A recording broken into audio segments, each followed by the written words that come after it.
आजच्या व्हिडिओमध्ये आपण एक स्त्री नेमकी किती झटक्यांमध्ये समाधानी होते यावर सविस्तर चर्चा करणार आहोत आणि एका स्त्रीला स्वतःला कशा प्रकारचे झटके आवडतात म्हणजेच ती काय अपेक्षा करते हे पाहणार आहोत। झटके दिल्यावर स्त्री खरंच समाधानी झाली आहे की नाही हे पुरुषांनी कसं ओळखायचं हे सुद्धा मी आजच्या या व्हिडिओमध्ये सांगणार आहे।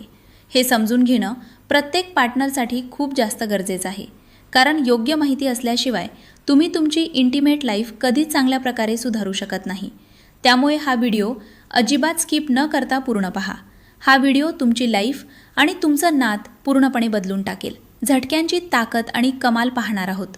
एका स्त्रीला समाधानी करण्यासाठी नक्की किती वेळ सेक्स करणे गरजेचे असते हे पाहणार आहोत। हा विषय फक्त क्युरिओसिटीसाठी नाही, तर नातं मजबूत करण्यासाठी, एकमेकांना समजून घेण्यासाठी आणि रिलेशनशिपमध्ये खरं क्लोजनेस निर्माण करण्यासाठी खूप महत्त्वाचा आहे।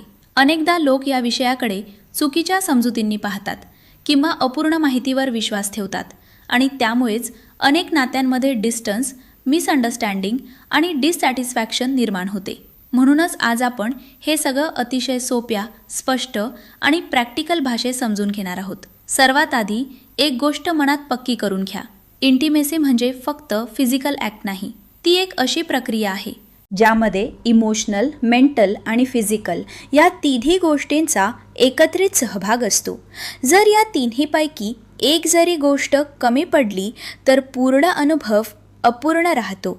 अनेक पुरुष असा विचार करतात की जास्त वेळ, जास्त इंटेन्सिटी किंवा स्पेसिफिक टेक्निक म्हणजेच जास्त सॅटिस्फॅक्शन, पण वास्तव यापेक्षा खूप वेगळं आहे।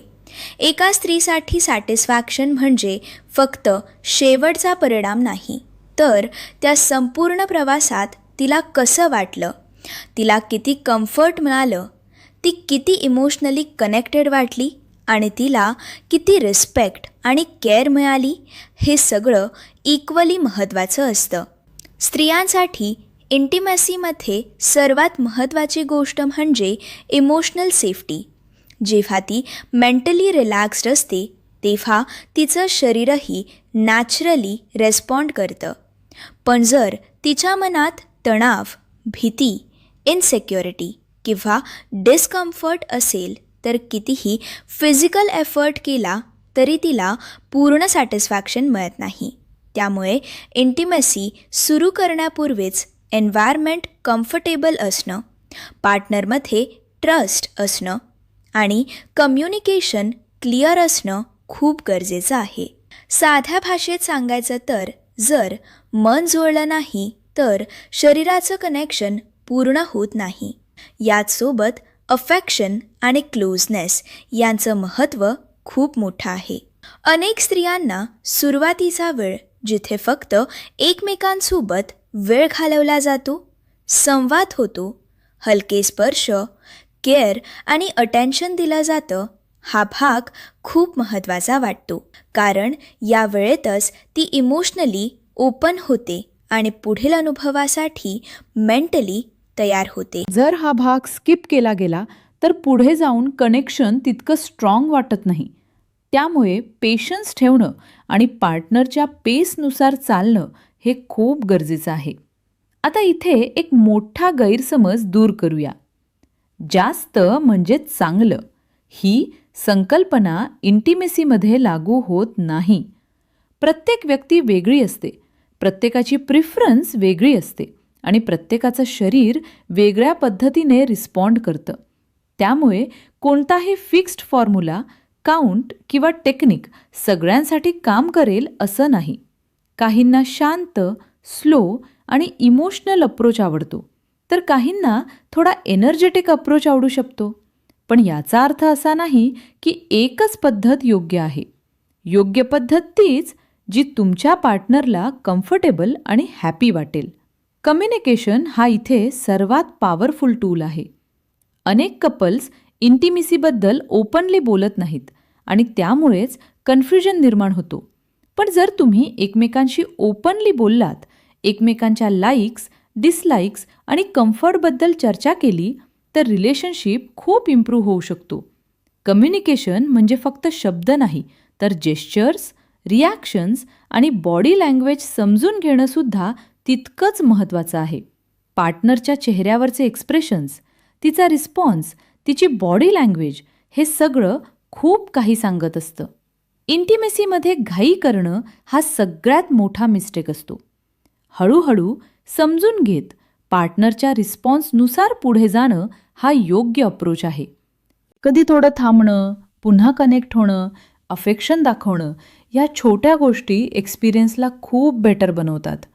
हा काही रेस नाही की लवकर फिनिश करायचा आहे.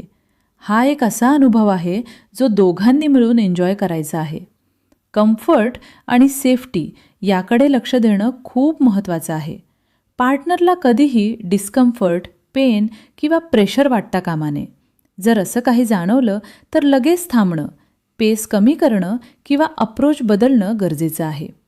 रिस्पेक्ट आणि कन्सेंट या 2 गोष्टी कोणत्याही हेल्दी रिलेशनशिपचं फाउंडेशन असतात. जर या 2 गोष्टी मेंटेन केल्या तर इंटिमसी नॅचरली बेटर होतं. आता प्रश्न येतो, पार्टनर सॅटिस्फाईड आहे की नाही हे कसं ओळखायचं? याचं उत्तर खूप सिंपल आहे, पण त्यासाठी ऑब्झर्वेशन आणि अंडरस्टँडिंग लागते. जर तुमची पार्टनर रिलॅक्स वाटत असेल, तिच्या चेहऱ्यावर जेन्युइन हॅपीनेस असेल, ती इमोशनली क्लोज वाटत असेल आणि ओव्हरऑल शांत आणि कम्फर्टेबल वाटत असेल, तर हा क्लिअर संकेत आहे की ती सॅटिस्फाईड आहे. सॅटिस्फॅक्शन हा फक्त फिजिकल रिस्पॉन्स नसतो, तर तो एक इमोशनल स्टेट असतो. जर तिला वाटत असेल की तिला समजलं गेलं, तिला रिस्पेक्ट मिळाला आणि तिला केअर मिळाली, तर ती नॅचरली सॅटिस्फाईड वाटते. पण जर ती दूर वाटत असेल, शांत असेल किंवा अनकम्फर्टेबल वाटत असेल, तर काहीतरी मिसिंग आहे हे समजून घ्या. अशावेळी ब्लेम न करता शांतपणे संवाद साधणं, काय सुधारता येईल हे समजून घेणं आणि एकमेकांना सपोर्ट करणं खूप गरजेचं आहे. रिलेशनशिपमध्ये परफेक्शन नसतं, पण अंडरस्टँडिंग आणि एफर्ट असतो. आणखी एक महत्त्वाची गोष्ट म्हणजे कंपॅरिझन टाळणं. इतरांच्या एक्सपिरियन्स, स्टोरीज किंवा अनरिअलिस्टिक एक्सपेक्टेशन्स यांच्याशी स्वतःची तुलना करणं चुकीचं आहे. प्रत्येक रिलेशनशिप युनिक असतो आणि प्रत्येक कपलचा जर्नी वेगळा असतो. त्यामुळे स्वतःच्या पार्टनरवर फोकस करा आणि तुमच्यासाठी काय बेस्ट आहे ते शोधा. इंटिमेसी म्हणजे फक्त एक ॲक्ट नाही, तर एक बॉन्डिंग प्रोसेस आहे. जेव्हा तुम्ही एकमेकांशी इमोशनली कनेक्ट होता, एकमेकांना समजून घेता, रिस्पेक्ट देता आणि केअर करता, तेव्हा रिलेशनशिप नॅचरली स्ट्रॉंग होतं. फिजिकल पार्ट हा त्याचा एक भाग आहे, पण तो संपूर्ण स्टोरी नाही. म्हणूनच बॅलन्स ठेवणं खूप महत्त्वाचं आहे. शेवटी एकच गोष्ट, जर तुम्हाला तुमचं रिलेशनशिप खरंच स्ट्रॉंग करायचं असेल, तर कम्युनिकेशन, रिस्पेक्ट, पेशन्स आणि अंडरस्टँडिंग या 4 गोष्टी कधीही सोडू नका. या गोष्टींच्या आधारावर तुम्ही कोणताही कन्फ्युजन, मिसअंडरस्टँडिंग किंवा डिससॅटिस्फॅक्शन दूर करू शकता. इंटिमेसी हा एक सुंदर अनुभव आहे जो दोघांनी मिळून क्रिएट करायचा असतो आणि तो तेव्हाच परफेक्ट वाटतो जेव्हा दोघंही इक्वली इन्व्हॉल्व्ड आणि कम्फर्टेबल असतात. मला खात्री आहे की आजची ही माहिती तुम्हाला तुमच्या रिलेशनशिपकडे नव्या दृष्टिकोनातून पाहायला मदत करेल. या गोष्टी समजून घ्या, शांतपणे अप्लाय करा आणि तुमच्या पार्टनरसोबत एक स्ट्रॉंगर, डीपर आणि मोर मीनिंगफुल कनेक्शन तयार करा. जेव्हा तुम्ही एकमेकांना खरंच समजून घेता, तेव्हा कोणतीही टेक्निक, काउंट किंवा फॉर्म्युला लागणार नाही, कारण तेव्हा सगळं नैसर्गिकरित्या योग्य घडतं. व्हिडिओ आवडला असेल तर लाईक करा, शेअर करा आणि चॅनल सबस्क्राईब करा. धन्यवाद.